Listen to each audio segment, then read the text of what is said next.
నమస్తే, నా పేరు Swapnika Valmiki. Welcome to RTV. So ఈ మధ్య కాలంలో మహిళలు ప్రతి రంగంలోనూ దూసుకెళ్తూ ఉన్నారు. సో అమ్మాయిలు చెయ్యందంటూ ఏదీ లేదు. సో ప్రతి దాంట్లో అడుగు పెడితే ఖచ్చితంగా సక్సెస్ అవుతారు అనేది ఈ మధ్య కాలంలో ఎక్కువగా అమ్మాయిలు నిరూపిస్తూ ఉన్నారు. అలాగే రియల్ ఎస్టేట్ రంగంలో కూడా అమ్మాయిలు దూసుకెళ్తూ ఉన్నారు. అలాగే వాళ్ళ వల్ల రిటర్న్స్ వస్తూ ఉన్నాయి. ఇన్వెస్ట్ కూడా చాలా మంది చేసి లాభాల బాట పడుతూ ఉన్నారు. అయితే అమ్మాయిలు రియల్ ఎస్టేట్ రంగంలో ముఖ్యంగా సక్సెస్ అవడానికి కారణం ఏంటి అనేది ఈరోజు మనం డిస్కస్ చేద్దాం. సో మనతో పాటు డాక్టర్ నంది రామేశ్వరరావు గారు ఉన్నారు. So he is founder and CEO. So Realtor Oxygen founder and CEO. అలాగే తను టిడెక్స్ స్పీకర్ కూడా. తనని మరిన్ని విషయాలు తెలుసుకుందాం. అలాగే తను రియల్ ఎస్టేట్ ఎక్స్పర్ట్ కూడా. సో ఖచ్చితంగా వీటన్నింటి గురించి అడిగి తెలుసుకుందాం. హాయ్ సార్, నమస్తే అండి. నమస్తే అమ్మ. సో ఈ మధ్య కాలంలో అమ్మాయిలు అన్ని రంగాల్లోనూ దూసుకెళ్తున్నారు అనేది ఎక్కువ వినిపిస్తుందండి. సో దీని గురించి ఏమంటారు? అలాగే ప్రత్యేకంగా రియల్ ఎస్టేట్ రంగంలో ఇంకా బాగా సక్సెస్ అవుతున్నారు. దీనికి రీజన్ ఏమంటారు? మీరు గత 10-15 సంవత్సరాలు చూసుకుంటే రియల్ ఎస్టేట్ అనేది బాగా భూమిలో ఉంది. ఇండియాలోనే మన హైదరాబాద్ సెకండ్ ప్లేస్లో ఉంది, ప్రపంచంలో 4వ ప్లేస్లో ఉంది.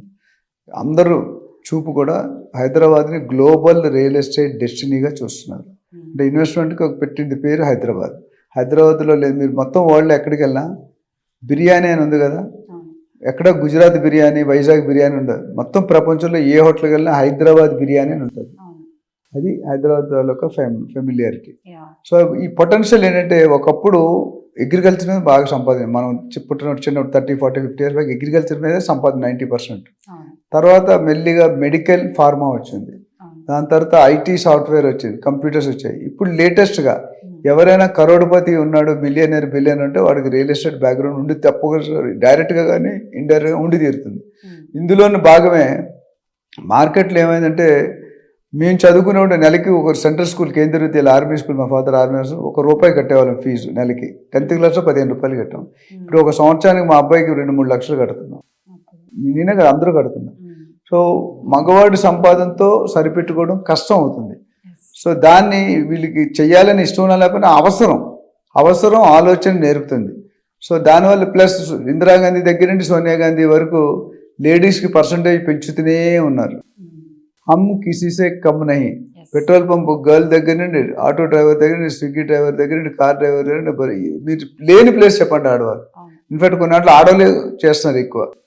అయితే దానివల్ల ఏంటంటే వాళ్ళ లైఫ్కి కొంతమంది ప్యాషన్ కోసం చేస్తారు, కొంతమంది టైంపాస్ కోసం చేస్తారు, కొంతమంది డబ్బుల కోసం చేస్తారు. అన్నీ కరెక్టే. సో డబ్బులు కావాలి, మంచి. ఇప్పుడు అందరూ ఏమనుకుంటారు, మనకు 1-2-3 పిల్లలు ఉంటారు, మన పిల్లలు మనకంటా బాగుండాలనే ప్రతి పేరెంట్కి ఉంటుంది.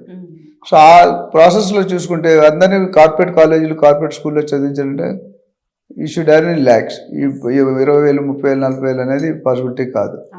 ఆ పద్ధతిలో లేడీస్ అనేది అంటే, ఒకప్పుడు రియల్ ఎస్టేట్ అంటే కద్దరు బట్టలు వేసుకొని, గోల్డ్ చైన్లు వేసుకొని, టాటా సుమోలు వేసుకొని, దాటు 10 సుమోలు వచ్చి మట్టి ఎగిరి కత్తులతో దిగి సెటిల్మెంట్. అది రియల్ ఎస్టేట్ కాదు, మనకు తెలియకప్పుడు రియల్ ఎస్టేట్ అన్నాను.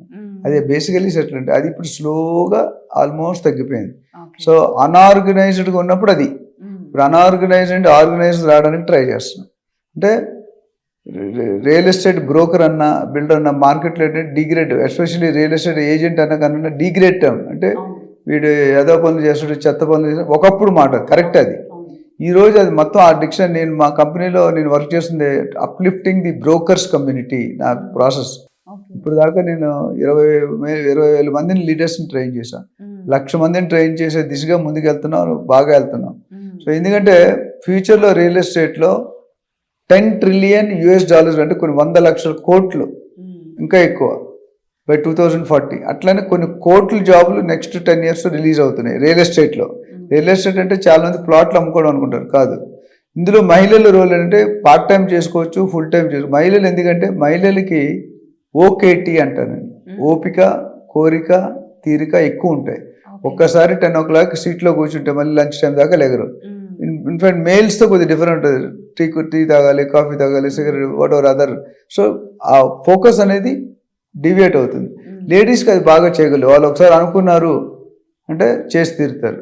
జెంట్స్ కూడా ఉన్నారు, అందరూ నేను చెప్పాను కొంతమంది వరకు. సో లేజినెస్ ఉండే వాళ్ళు పని అనుకోరు. అందుకే నేను ఏం చెప్తుంటే, wife is a double edge knife అని ఒక ప్రావర్బ్ చెప్తా. వాళ్ళు అనుకుంటే ఏదైనా చేయగలుగుతారు. సో రియల్ ఎస్టేట్లో మహిళలు, నాకు తెలిసి నేను 100 మందికి ట్రైనింగ్ ఇచ్చాను. ట్రైనింగ్ ఇచ్చిన దాంట్లో పార్ట్ టైంలో అయితే 2 to 3, 4 lakhs సంపాదించుకుంటారు, ఫుల్ టైం అయితే 8 to 10 lakhs సంపాదించుకునే అవకాశాలు ఉన్నాయి. ప్రతి కంపెనీలు కూడా ఇప్పుడు మనకు వందలు వేలు కంపెనీలు ఉన్నాయి. ప్రతి కంపెనీలో కూడా 30, 40, 50% లేడీసే ఉన్నారు. అండ్ వాళ్ళు ప్రూవ్ చేసుకుంటారు. వాళ్ళ హస్బెండ్ కంటే ఎక్కువ అర్న్ చేసే రోజులు కూడా ఉన్నాయి. హస్బెండ్ ₹1,00,000 ఒక ప్లాట్ అమ్మితే 1,00,000, 2,00,000 వస్తుంది. సో డబ్బులు వస్తుంటే డబ్బులు ఎవరికి వద్దు? లలిత జ్యువెలర్స్ అని అంటాడు, డబ్బులు ఎవరికి చేయదు. సో మహిళలు ఖాళీగా కూర్చుంటే, ఇంట్లో కూర్చొని ఫోన్లు చేసుకుంటే బిజినెస్ వస్తుంది. మీ నెట్వర్క్ని, మీకున్న కనెక్షన్స్ని, మీకున్న ఫ్రెండ్షిప్ని, మీకున్న school friends, college friends, degree friends, PG friends, community friends, club friends, ఇంకా ఆఫీస్ ఫ్రెండ్స్, ఇవన్నీ కూడా మీరు వాడుకుంటే మీ దగ్గర ఒక 1000 నెంబర్లు ఉన్నాయంటే మీరు నెలకి 2 లక్షలు 3 లక్షలు ఈజీగా సంపాదిస్తారు. Part time.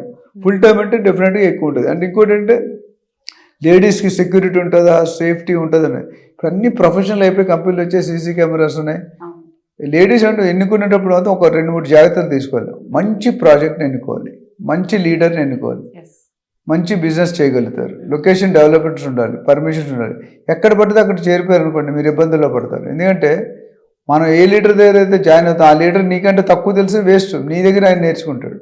మనం ఎక్కడికైనా వెళ్ళినప్పుడు ఆ లీడర్ మన దగ్గర మనకు చెప్పగలగాలి, మన హ్యాండ్ హోల్డింగ్ అంటాం. ఒక లీడర్కి మేనేజర్కి తేడా చాలా మంది తెలియదు. మేనేజర్ అనేవాడు టార్గెట్స్ పెడతాడు, నీకు 10 ఎపిసోడ్లు చేయమని 10 ఎందుకు చేయలేదు అంటాడు.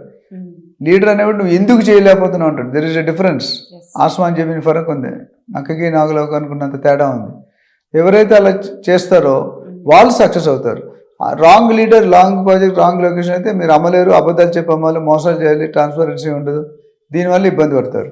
అంటే ఇప్పుడు కొత్తగా వచ్చే వాళ్ళు ఎవరైనా కూడా లేడీస్ వస్తూ ఉంటారు రియల్ ఎస్టేట్ రంగంలో, అవును, వాళ్ళకి ఏం చెప్తారు మీరు? హ్యాపీగా రావు. ఇప్పుడు ఎవరైనా ఫ్రెషర్స్ మీలో 20-30 years ఉన్న వాళ్ళు బిజినెస్లోకి ఎంటర్ అయితే ఆఫ్టర్ 10 years వాళ్ళు పట్టుకోలేరు. అండ్ హైదరాబాద్ ఇప్పుడు యూనియన్ టెరిటరీ సెకండ్ క్యాపిటల్ అవుతుంది అంటున్నారు.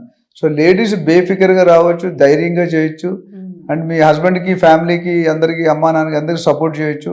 ఇందులో ఎటువంటి ప్రాబ్లం లేదు. Only thing is good project, good location, good leader. ఇవి కంపల్సరీ చూసుకోవాలి, హ్యాపీగా చేసుకోవచ్చు. ఎవరికైనా డౌట్ ఉందంటే మీరు ప్లాన్ మా దగ్గర ఎట్లా, మా ట్రైనింగ్లో 2 లక్షలు సంపాదించే ఒక ప్లాన్, నెలకి 5 లక్షలు సంపాదించే ఒక ప్లాన్, 10 అంటే ఆ ప్లాన్ ప్రకారం మీరు ఎగ్జిక్యూట్ చేసుకుంటే డెఫినెట్గా you will be success.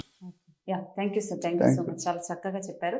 So ఇదండి, ఎవరైనా కొత్తగా రియల్ ఎస్టేట్ రంగంలోకి వస్తున్న వాళ్ళకు కూడా ఖచ్చితంగా మీరు ఏ ప్రాజెక్ట్ని తీసుకుంటున్నారు, సో మీరు ఎలా కన్వే చేస్తున్నారు, వీటన్నింటి గురించి కూడా ఆలోచించండి అని సో ఎక్స్పర్ట్స్ చెప్తున్నారు. కాబట్టి ఇవన్నీ పాటించండి. సో ఇలాంటి లేటెస్ట్ అప్డేట్స్ కోసం మన RTV ఛానల్ని సబ్స్క్రైబ్ చేయండి.